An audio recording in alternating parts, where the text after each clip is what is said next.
So now we are going to see the summary study of Bhagavad Gita 10th chapter, the opulence of the Absolute. So here Lord Krishna is speaking to Arjuna further with a desire to help Arjuna.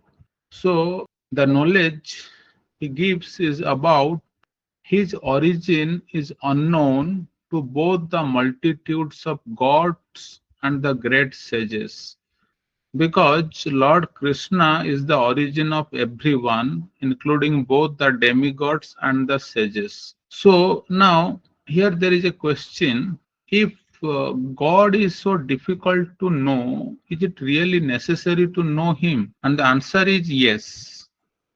Those who want to be liberated, those who want to come out of the life cycle of birth and death, basically those who want to become birthless and become immortal and be released from all types of sins.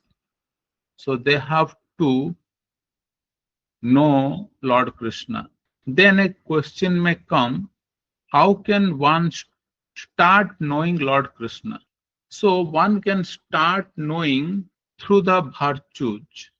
Virtues such as intelligence, knowledge, freedom from delusion, patience, truthfulness, sense control, mind control, non-violence, equanimity, and contentment, freedom from dualities such as pleasure and pain, manifestation, non-manifestation, and fear, fearlessness. So when the states of being come from Lord Krishna, then where do the living beings come from? So they too come from Lord Krishna. All the creatures that we see in the world have come from the seven great sages, as well as the four Manuj. And the Manuj and the sages have come from Lord Krishna, being born of Lord Krishna's mind. So, what is the result of knowing all this? So, those who know this glory and power of Lord Krishna, so they become united with Lord Krishna by unwavering yoga process. Now, Lord Krishna is the origin of everything. Everything proceeds from Lord Krishna. By understanding this, the wise people worship Lord Krishna with all their heart. So, how do the wise people worship Lord Krishna wholeheartedly? Because the thoughts of the wise people dwell in Lord Krishna. Their entire life, indeed their very life air, is absorbed in Lord Krishna. They enlighten each other about Lord Krishna and speak constantly about Lord Krishna. Thereby they become content and rejoice. Then a question may come up, how do these activities lead the people to liberation? So, when the people or the wise people are steadfastly engaged in worshipping Lord Krishna with love, Lord Krishna gives them the yoga of wisdom by which they can come to Lord Krishna. So, Lord Krishna gives wisdom because Lord Krishna dwells in their hearts, and Lord Krishna dwelling within their hearts destroys the darkness born out of ignorance that may be present there, and bringing forth the shining lamp of knowledge. So Arjuna understands this perfectly and affirms that, O Lord Krishna, you are the supreme Brahma, the supreme abode, the supreme purifier, the eternal divine person, the primal God, birthless and limitless. So, Lord, so Arjuna also confirms this, that I am not flattering you, O Lord. I have understood this from the sages. including the celestial sage Narada, as well as Asita, Devala, and Vyasadeva. Everyone is telling me about this fact that you are the Supreme Lord. And I accept whatever you have spoken to be true.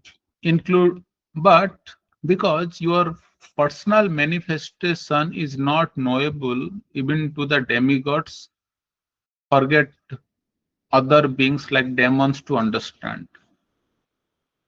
Only you, O Lord Krishna, can know yourself, to yourself, who are who, who you are, the Lord of all beings and the source of everyone's welfare, the supreme God of all the demigods, and you are the master of this universe. So, how does this understanding affect Arjuna?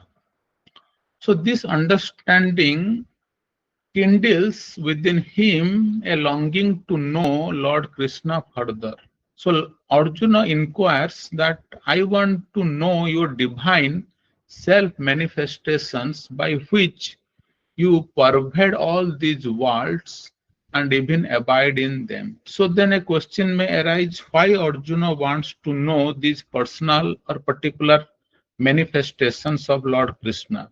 Then the answer is because Arjuna wants to constantly think of Lord Krishna as the other great devotees also want to do the same, so that they can constantly meditate on Lord Krishna. And in those aspects of being, can Arjuna think of Lord? So Arjuna wants to know the power and manifestation of Lord Krishna because he wants to hear more about Lord Krishna, which are nectar like. So Lord Krishna tells that he is the supreme self residing in all living beings. There is no beginning, and Lord Krishna is the beginning and middle of, and as well as the end of all beings. So there are some specific manifestations like he is the Vishnu among the Adityas. He is the radiant sun among the luminous objects. He is Marichi among the Maruts, moon among the heavenly bodies, Samveda among the Vedas, Vas- Vasava among the demigods, mind among the senses, consciousness among the living beings, consciousness in the living beings, Sankara among the Rudraj, Kubera among the Yakshas and Rakshasas, fire among the Vasuj, Meru among the mountains,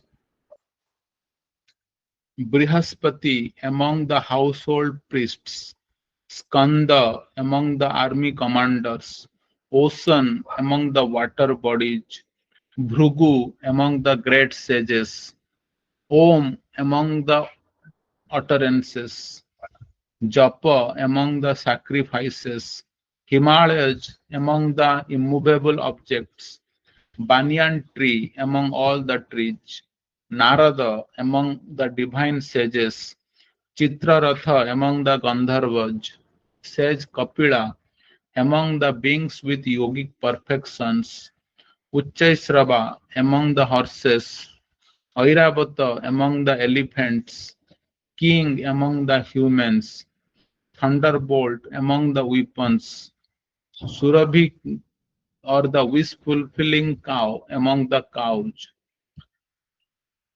god of love Kandarpa among the causes of procreation, Basuki among the serpents, Ananta among the hooded serpents, Varuna among the water creatures, Aryaman among the ancestors, Yama among the dispensers of law, Prahlada among the Daityas, Time among the subduers, Lion among the animals, Garuda among the birds, Wind among the purifiers, Weapon bearing Rama among the warriors, Makara among the aquatics, Ganges among the rivers, and among the creations is the beginning, middle, and the end. Spiritual knowledge among the knowledge, logic among the debaters, letter A among all the letters, I among the compound words, and he is Lord Krishna is the inexhaustible time. He is the governing principle facing in all directions. He is the all devouring death, the generating principle of all that is yet to be. Among the feminine qualities, Lord Krishna is fame, fortune, fine speech, memory, intelligence, steadfastness, and patience. Brihat Sama among the hymns, Gayatri among the meters, Marga Sirsa among the months, flower bearing spring among the seasons, gambling among the dishonest, splendor of the splendid, his victory, his adventure. He is the goodness of the good. Among the Brishnis, he is Vasudeva. Among the Pandavas, he is Arjuna. Among the sages, he is Vyasadeva. Among the poets, he is Usana. Among the law enforcers, his punishment. Among those seeking victory, his morality. Among the secrets, his silence. Among the wise, his wisdom. Lord Krishna is the seed of all existences, be it moving or non-moving. So everywhere there is the divine manifestation. There is no end to the divine manifestations of Lord Krishna. So all Lord Krishna further tells that all his opulent, beautiful, and glorious creations spring from but a spark of his splendor. So there is no need of this extensive knowledge, O Arjuna, because this entire universe is supported unceasingly with a single fraction of Lord Krishna. So this is the overall summary of this chapter. Now, there is a need of both enlightenment and so these vibhutis are specific aspects of the world that can remind us of Lord Krishna. These vibhutis or divine manifestations are not just abstract philosophical concepts, but living realities we encounter in our daily lives. So, without priti, uh, the humility in bhakti is required.